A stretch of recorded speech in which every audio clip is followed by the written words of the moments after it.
أما بعد فأعوذ بالله من الشيطان الرجيم بسم الله الرحمن الرحيم ما كان لبشر أن يؤتيه الله الكتاب والحكم والنبوة ثم يقول للناس كونوا عبادا لي من دون الله ولكن كونوا ربانيين بما كنتم تعلمون الكتاب وبما كنتم تدرسون صدق الله العظيم. اللهم صل على محمد وعلى آل محمد كما صليت على إبراهيم وعلى آل إبراهيم إنك حميد مجيد. اللهم بارك على محمد وعلى آل محمد كما باركت على إبراهيم وعلى آل إبراهيم إنك حميد مجيد. رب زدني علما رب اشرح لي صدري ويسر لي أمري واحلل عقدة من لساني يفقهوا قولي. ارشاد باری تعالیٰ ہے سورہ آل عمران اور آیت نمبر ہے 79 اور 80. ما کان لبشر کسی انسان کے لیے یہ جائز نہیں ان یؤتیہ اللہ الکتاب والحکم کہ اللہ اسے کتاب اور حکمت والنبوۃ اور نبوت عطا فرمائے ثم یقول للناس کونوا عبادا لی من دون اللہ پھر وہ لوگوں سے یہ کہے کہ اللہ کو چھوڑ کر میرے بندے ہو جاؤ وَلَٰكِنْ كُونُوا رَبَّانِيِّينَ بِمَا كُنْتُمْ تُعَلِّمُونَ الْكِتَابَ وَبِمَا كُنْتُمْ تَدْرُسُونَ لیکن کہے گا کہ تم اللہ والے بن جاؤ اس لیے کہ تم اللہ کی کتاب سکھاتے ہو اور اس واسطے کہ تم پڑھتے ہو.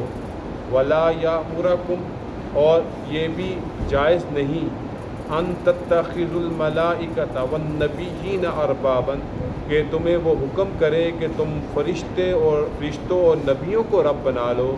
ایامرکم بالکفر بعد اذ انتم مسلمون کیا وہ تمہیں کفر سکھائے گا بعد اس کے کہ تم مسلمان ہو چکے ہو.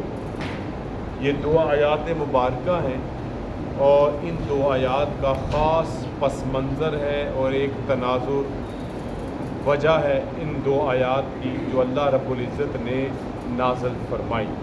جیسے کہ پہلے بھی یہ بات بیان کی جا چکی ہے سورہ آل عمران کی ابتدائی 82 آیات وفد نجران جو عیسائیوں کا وفد مدینہ طیبہ آیا تھا اور ان کے آنے کے بعد ان آیات کا مختلف حوالوں سے نزول ہوا تھا.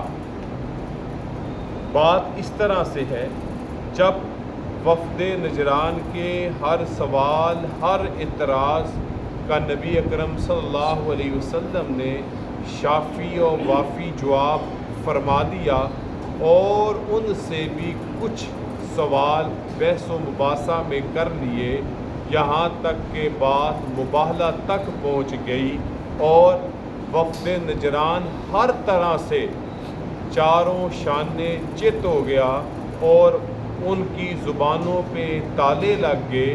ان کے پاس کوئی جواب نہیں بن رہا تھا اور نہ نبی علیہ الصلوۃ والسلام پر کوئی اعتراض کی وجہ باقی رہی تھی کہ وہ جو نظریہ سوچ لے کے آئے تھے ان کو اپنے منہ کی کھانی پڑی بجائے اس کے کہ وہ اپنی بات کرتے وہ اپنا ہی منہ چھپاتے. واپسی کا راستہ اختیار کیا اور جزیہ کو مان لیا اور جزیہ دینا قبول کیا اور نبی علیہ الصلوۃ والسلام سے معاہدہ کر کے اپنی زندگی کی بخشش لے کر واپس ہوئے. جب یہ سارا معاملہ چل رہا تھا تو اس مجلس میں مدینہ کے یہود بھی موجود تھے اور وہ اس سارے منظر کو دیکھ رہے تھے. شکست تو نصارہ کو عیسائیوں کو وفد نجران کو ہو رہی تھی اور گردنیں ان کی بھی جھکی جا رہی تھیں کیونکہ وہ بھی اس طرح سے اپنے پروپیگنڈے میں اور اپنے ناپاک منصوبوں میں ناکام نظر آ رہے تھے. وہاں پہ ایک شخص بنو قریظہ کا ابو رافع یہودی بیٹھا ہوا تھا. جب اس نے یہ سارا معاملہ دیکھا کہ ان وفد نجران تو ہر طرح سے چپ کروا دیا گیا اور ان کو ترکی ب ترکی جواب دے دیا گیا تو وہ بول اٹھا، اے محمد صلی اللہ علیہ وسلم، کیا آپ لوگوں کو اپنی طرف اس لیے متوجہ کرنا چاہتے ہیں کہ وہ آپ کی عبادت کریں؟ آپ نے ان کو خاموش کرا دیا، ان کے سارے نقطۂ نظر کو رد کر دیا۔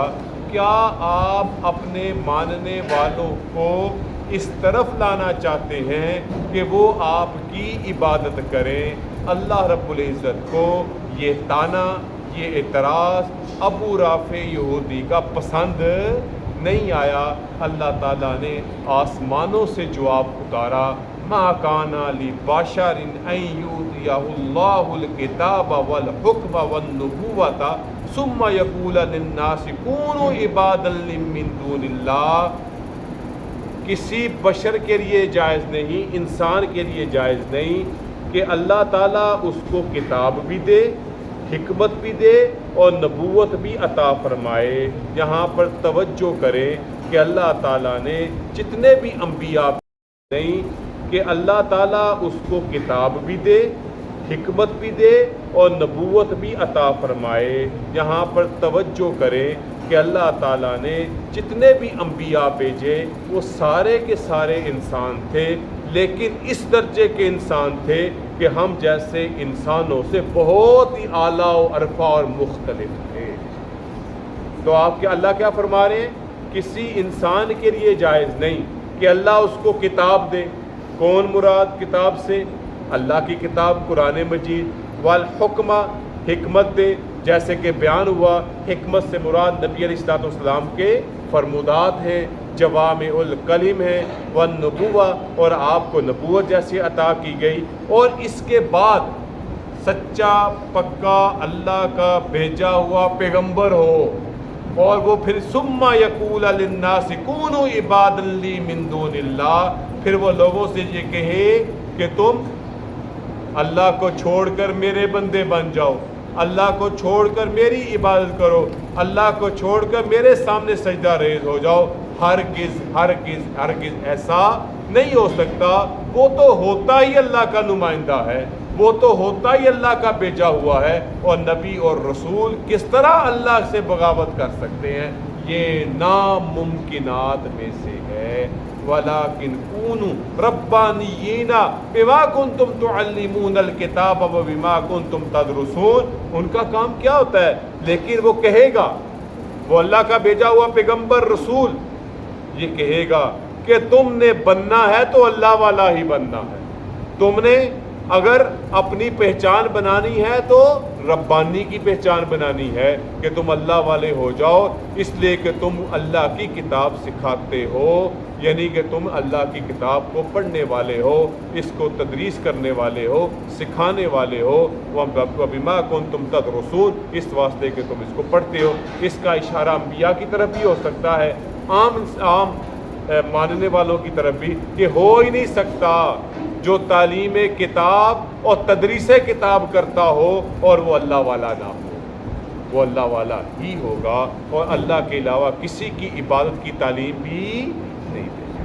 اللہ فرماتے ہیں وَلَا يَأْمُرَكُمْ أَن تَتَّخِذُوا الْمَلَائِكَةَ وَالنَّبِيِّينَ أَرْبَابًا، اور نہ یہ جائز ہے اس بندے کے لیے، اس پیغمبر کے لیے، اس رسول کے لیے کہ وہ تمہیں یہ حکم دے کہ تم اور فرشتوں کو اور نبیوں کو رب بنا، یعنی کہ اللہ تعالیٰ اس طرح سے یہود کو بھی رد کر رہے ہیں اور نصارہ کا بھی، اور مشرکین کا بھی رد ہو رہا ہے۔ اللہ تعالیٰ کس طرح سے؟